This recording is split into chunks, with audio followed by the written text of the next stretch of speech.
സിമ്പിളായിട്ട് ചെയ്യാൻ പറ്റുന്ന കറിയാണ്, തീർച്ചയായിട്ടും ട്രൈ ചെയ്യണം. വൃത്തിയാക്കിയ കോഴി കഷ്ണങ്ങളിലേക്ക് ലേശം മഞ്ഞപ്പൊടിയും ഉപ്പും കുരുമുളക് പൊടിയും ചേർത്ത് നന്നായിട്ട് പുരട്ടി വെക്കണം. ഒരു ചീനച്ചട്ടി ചൂടാക്കി വെളിച്ചെണ്ണ ഒഴിച്ച് പെരിഞ്ചീരകം ഇട്ട് കൊടുക്കണം. അതിലേക്ക് തേങ്ങാക്കൊത്ത് മൂത്ത് വരുമ്പം സവാളയും ചുവന്നുള്ളിയും കൂടി ഇട്ട് നന്നായിട്ട് വഴറ്റിയെടുക്കണം. അതിനോടൊപ്പം ആവശ്യാനുസരണം കറിവേപ്പിലയും ഇട്ട് കൊടുക്കാം. ഉള്ളി നന്നായിട്ട് വാടി വരുന്ന പരുവത്തിൽ വെളുത്തുള്ളിയും ഇഞ്ചിയും പച്ചമുളകും ചേർത്ത് വീണ്ടും നന്നായിട്ട് വഴറ്റി കൊടുക്കാം. നല്ല റോസ്റ്റ് പരുവത്തിൽ വരുമ്പോൾ നമുക്ക് മസാല തയ്യാറാക്കാം.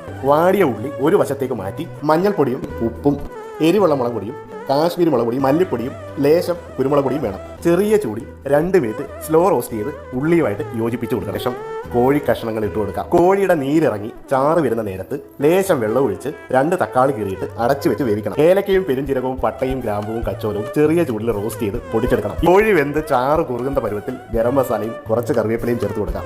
കറിയുടെ മുകളിൽ എണ്ണ തെളിഞ്ഞു വരുമ്പോൾ തീ ഓഫ് ചെയ്ത് ഒരു 20 മിനിറ്റ് തണുക്കാനായിട്ട് വെക്കണം. തീർച്ചയായിട്ടും ട്രൈ ചെയ്യണം.